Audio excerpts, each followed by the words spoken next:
Hey there. Hi there, Farmer Ann. Okay, I promised you last time I'd show you a table. So I don't know if it's going to be wildly successful, but you can certainly look it up online. So this is my version of the table, and it's all backwards. But it's color coded, and there are these gray areas are what's called off flavors, and the other areas are coded by color based on general categories. So this says floral, this says woody, this is nutty, and browned fruit, and fresh fruit. So those are just a few examples of some of the classifications that some brilliant person developed. That chart is public domain. I had it made in my own colloquial. I kept true to the names of categories, but I didn't want to get into copyright infringement when I put it in my book.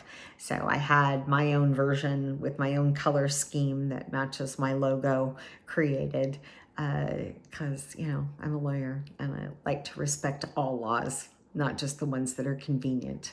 So going back to the idea of flavor, it's a really fascinating thing to realize how complicated a bean can be. So this little bean, the wet bean, as I've explained to you, when you take it out of the pod, it's got this wet, goopy stuff all over it.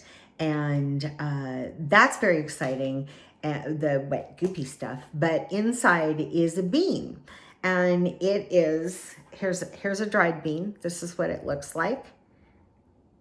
It's a bean. And let's see if I can get it to focus in there. So it's like beans that we eat cooked, tender. There is a membrane on the outside, and then there's fleshy stuff on the inside. And I'll open one of those up in a little while, another episode, and show you what's inside and the part that we actually eat. But I want to stick right now to the idea of flavor complexities. So as I said earlier, there's candy and then there's chocolate. And when we're talking about fine chocolate, there are competitions all over the world in chocolate tasting, similar to wine tasting and beer tasting and barbecue. Oh, barbecue tasting. I am a certified barbecue judge. So I do taste and rate food stuff. And I started that after I started doing chocolate tasting. I have had the experience of tasting a lot of both pre-roasted beans, so just dried beans, and roasted beans, and can now begin to calibrate differences between regions. I can identify problems with fermenting, if they fermented too long or not long enough. If there's mold present, that pops out really quickly for me. And it's really fun to learn. And I seek opportunities at conferences where I can learn from people that are very skilled at tasting chocolate and actually judge chocolate. I am not even close. I'm years away from fully feeling comfortable that I could judge blind samples and be able to put them into some hierarchical or structural or organizational definition of what are the properties and qualities. So based on that chart, the judges for the Cacao of Excellence Award that we won did fill out this I think it wound up being 8-page analysis of our beans, which is sort of a treasure to me. It's such fascinating information about what flavor notes they found. And there were, I believe that 20 judges judged each sample and gave their answers to a set of questions, and then that was compiled into our report.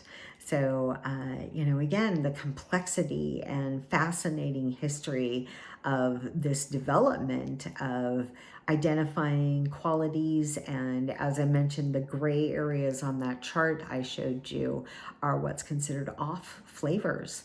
And, I said mold, I can pick out mold pretty quickly. I can taste that. A sour note is generally because the beans were not fully fermented. They didn't reach their optimum temperature of fermentation. And so the sour note that exists in the raw beans has persisted. Which is different than the funky sour note if they've over fermented. And I can't always catch that because it's unusual at the kinds of places where I taste global beans. For those people know proper fermentation.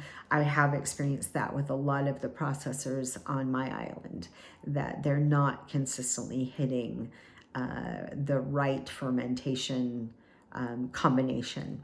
And so I can taste sour notes, and I know when they've been over fermented too. So it's an experience, it's an education, and it takes a lot of focus and, again, calibration, comparing with other people to say, well, did you taste this and that, and understanding the strength of that flavor. All right, more next time.